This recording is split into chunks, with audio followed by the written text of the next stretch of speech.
నమస్తే, welcome to genius global. నేను మీ journalist Ganesh. ప్రధానంగా కాటారంలో పెద్ద సారిలాగలో మనకు అసలు బస్ స్టాండే లేదు.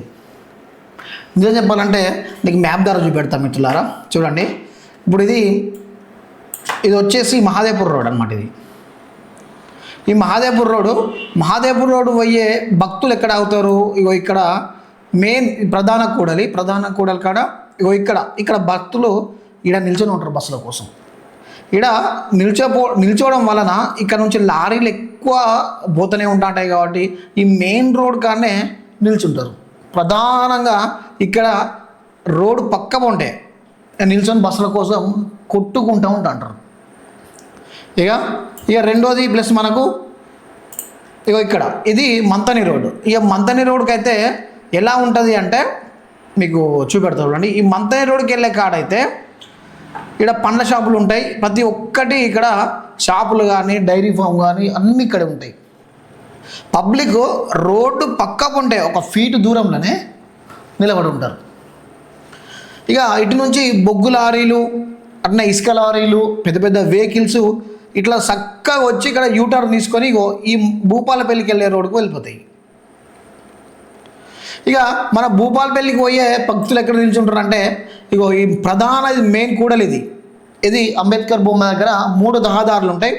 రహదారుల పక్క పొంటి ఇది ప్రధాన కూడలి. ఈ రోడ్డు పక్క పొంటే ఇక్కడ కంగన హార్లు, బేకరీసు, ఇవన్నీ షాప్స్ ఉంటాయి. వాటి ముందటనే మన వాళ్ళు భక్తులు నిలిచే ఉంటారు. ఆ ప్లేస్లల్లో మెయిన్ రోడ్డు మీద నిల్చోవడం వలన ఎంత నష్టమో తెలుసా?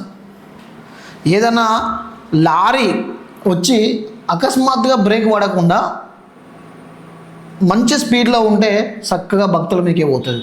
భక్తులు కావచ్చు, ఎవరైనా కావచ్చు, నో ప్రాబ్లం. అక్కడ ఉండే ప్యాసింజర్స్ కానీ జాబర్స్ కానీ ఎవరైనా అక్కడ నిల్చుంటారు. ఇక ఈ మంతని రోడ్డుకి వచ్చేసరికి మంతని రోడ్డు కాడ కూడా ఇట్లా భూపాలపల్లి నుంచి వచ్చే రోడ్డు కాడ నుంచి యూటర్న్ తీసుకునే కాడ కూడా ఇక్కడ కూడా ఇరుకు జాగానే. ఈ ఇరుకు జాగా దగ్గర ఈడ కూడా దగ్గర 1000-1500 మంది నిల్చుంటూనే ఉంటారు. మహిళలు, పురుషులు, చిన్నపిల్లలు అందరు అక్కడనే. ఒకవేళ ఇన్ కేసు ఇట్లా లారీ కానీ బస్సు కానీ కిస్మత్ బాగాలేకపోతే బ్రేక్ ఫెయిల్ అయితే వీళ్ళ మీకు దూసుకుపోయే పొజిషన్. ఇక కాళేశ్వరం రోడ్డు చూసుకున్నట్టయితే ఈ కాళేశ్వరం రోడ్డు వ్యవస్థ ఎలా ఉంది అంటే ఈ కాళేశ్వరం పోయే కాడ ఇంకా ప్రధాన కూడలి ఆడనే నిల్చుంటారు.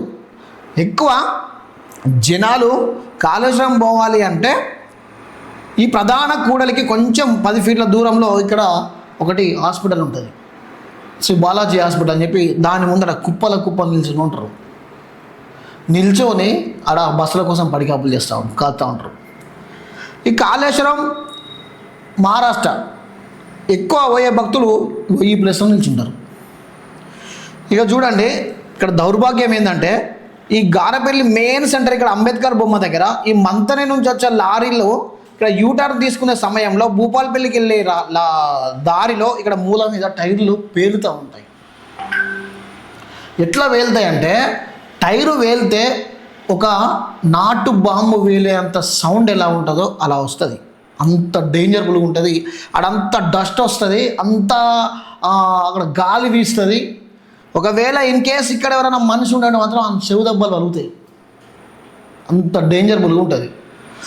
మేము ఒకటే రిక్వెస్ట్ చేస్తూ ఉన్నాం, ఇంత ప్లేస్లో ఈ భక్తులకు ఇన్ని అవసరాలు ఎందుకు? బస్ స్టాండ్కు సంబంధించి చూసుకున్నట్టయితే ఇది మంతని రోడ్డుకి వెళ్తూ ఉంటే ఇక్కడ ఒక బంక్ ఉంటుందండి. ఈ బంకు పక్కన ఇక్కడ కాటారం బస్ స్టాండ్ అని చెప్పి మన వాళ్ళు ఇక్కడ ఒక లొకేషన్ పెట్టడం జరిగింది. ఈ కాటారం బస్ స్టాండ్ యొక్క పరిస్థితి ఇది చూడండి. ఇది ఆ బస్ స్టాండ్ ఇలా ఉంటుందా? ఈడ కన్స్ట్రక్షన్ చేస్తే పోయేదేమున్నది? అట్లీస్ట్ ఇక్కడ అధునాతన భవనం ఇవ్వమని పబ్లిక్ అడగట్లేదు. ఏంటి, అట్లీస్ట్ పబ్లిక్ నిలబడడానికి ఒక 10-15 రూములు ఏర్పాటు చేసి బస్సులు నిలవడానికి ఉంటే సరిపోతుంది కదా. దీన్ని ఎందుకు పెండింగ్ పెడతా ఉన్నారు? నిజంగా ఈ బస్ స్టాండు ఇంత నుంచి కాదు, దగ్గర ఏండ్ల నుంచి ఇది ఇలానే ఉన్నది. అయితే అంతకుముందు సరే దీని విషయం మనము మంతెన్ రోడ్డును మనం ఒక 2 నిమిషాలు మనం పక్కన పెట్టుకుంటే ఇక్కడ మహాదేవ్పూర్ రోడ్డుకి పోతూ ఉంటే ఇక్కడ బొప్పారంకి వెళ్ళే రోడ్ పక్కన ఇది ఇగో ఇది బొప్పారం వెళ్ళే వాటర్ ట్యాంక్ పక్కన ఈ ప్లస్ ఉంది కదా, ఇగో ఈ ప్లస్లో బస్ స్టాండ్ కడతా అని చెప్పి వీళ్ళు ఏం చేశారు అంటే అప్పుడు ఫైట్ చేసారు.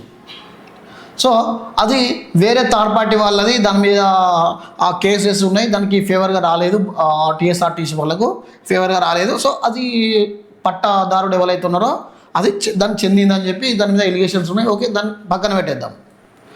అయితే ఇది ఈ ల్యాండ్ను ఆర్టీసీ వాళ్లకు ఊర కమల మనోహర్ రావు గారి తల్లి రాసిచ్చింది అని చెప్పి ఆర్టీసీ వాళ్ళ వాదన. ఇక రెండోది ఏంటిది అంటే, మేము ఇచ్చినప్పుడు మీరేం చేశారు, 20 సంవత్సరాలు పైన అవుతుంది, అలా అయినప్పుడు మీరు కట్టుకోవాల్సింది, ఇప్పుడు మేము రియల్ ఎస్టేట్కి సంబంధించిన ప్లాట్లు పెట్టిన తర్వాత మీరు వచ్చి బస్ స్టాండ్ కట్టమంటే మాకు ఇలా అని చెప్పి వాళ్ళు వాదనలు. అయితే పురాతనంగా ఒక 10 సంవత్సరాల కిందట ఇక్కడ ఒక బస్ స్టాండ్ కట్టారు. అది కూడా లొల్లులే ఉండే, అది కూడా లొల్లి ఉండే. ఇది లొల్లుల విషయంలో ఈయన ప్లాట్లు పెట్టిండు, ఏమైంది ఇక్కడ దీని బస్ స్టాండ్ ఉన్న కాడికి గులగొట్టిరు. ఇప్పుడు ఇది పంచాయతీ కాడనే ఉండిపోయింది. ఇప్పుడు సరే, ఇది థర్డ్ పార్టీకి సంబంధించిన ఇష్యూ కాబట్టి మనం దాన్ని ఏం ఇంటర్ఫియర్ కాలేము, అది వదిలేదు. ఇది కూడా బస్ స్టాండ్ కేటాయించిందే కదా, ఈ ప్లస్ కూడా బస్ స్టాండ్ కేటాయించినప్పుడు ఎందుకు బస్ స్టాండ్ అవ్వట్లేదు, దానికి కారణం ఏంటి? ఇది కదా ఇక్కడ బస్ స్టాండ్కు భూమి కేటాయించి కన్స్ట్రక్షన్కు సంబంధించిన ఒక రోడ్డు వేసిర్రు. దీని వెనక మొత్తం ల్యాండ్, ఫ్రీ ల్యాండ్ ఉంటుంది. ఈ చిన్న గదులు ఎందుకు కట్టిర్రు? ఒక్కొక్కసారి దీని మీద పత్రికా కథనాలు వస్తూ ఉన్నాయి. చాలామంది రాజకీయ నాయకులు దీని మీద మాట్లాడుతూ ఉన్నారు, అలానే ప్రజా సంఘ నాయకులు మాట్లాడుతూ ఉన్నారు. ఎందుకు ఈ బస్ స్టాండ్ ఎందుకు కావట్లేదు? ఫస్ట్ కొంచెం ప్రభుత్వం చొరవ తీసుకొని ఈ బస్ స్టాండ్కు కొంచెం అయ్యే విధంగా ఏర్పాటు చేయాలి. ప్రజలకు నానా అవసరాలు పడుతూ ఉన్నారు. నిజం చెప్పాలంటే ఆడ రోడ్ల మీద నిల్చుంటూ ఉన్నారు పబ్లిక్, చిన్నపిల్లలు ఎత్తుకొని గర్భిణి ఆడ నిల్చుంటూ ఉన్నది. ఒక చిన్న పాపను పట్టుకొని ఒక తల్లి అటు ఇటు తిరుగుతూ ఉన్నది. పుసుక్కన గనక పాప తెలియకుండా లారీ కిందికి పోతే ప్రాణం నష్టం జరుగుతుంది. దాన్ని కొంచెం గ్రహించుకోవాలి.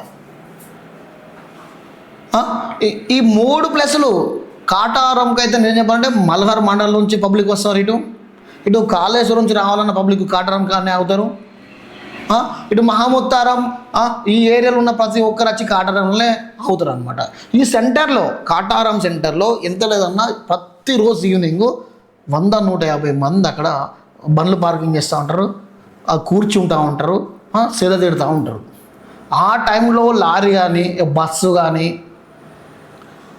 వచ్చి తాగితే ఎంత ప్రాణ నష్టం జరుగుతుంది. రీసెంట్గా ఒక మిత్రుడు కాటారం లారీ యాక్సిడెంట్ కావడం వలన 2 కాళ్ళు కూడా కోల్పోయిన పరిస్థితికి వచ్చింది. ఇది అయినాక కూడా ఇంకా ప్రభుత్వానికి ఇంకా కళ్ళు కనబడతలేవా? ఇది అయినాక కూడా ఇంకా ప్రభుత్వానికి జాగ కనబడతలేదా? జర పెద్ద సార్ ఉన్నాడు ఇక్కడ, ఇలాగల ఈ కాటారం ఇలాగల పెద్ద సార్ ఉన్నాడు, ప్రభుత్వాన్ని ఒంటి చేత నడిపించే సార్ ఉన్నాడు. రేపో మాపో మళ్ళీ ఎలక్షన్ వస్తే మళ్ళీ సీఎం కుర్చీలో కూర్చున్నట్ట హోదా కలిగిన సార్ ఉన్నాడు.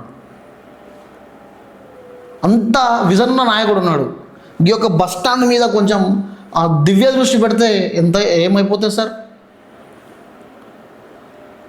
కొంచెం మీ అమూల్యమైన టైమును ఈ బస్ స్టాండ్ రూపంలో కొంచెం కల్పించే ప్రయత్నం చేయండి జర.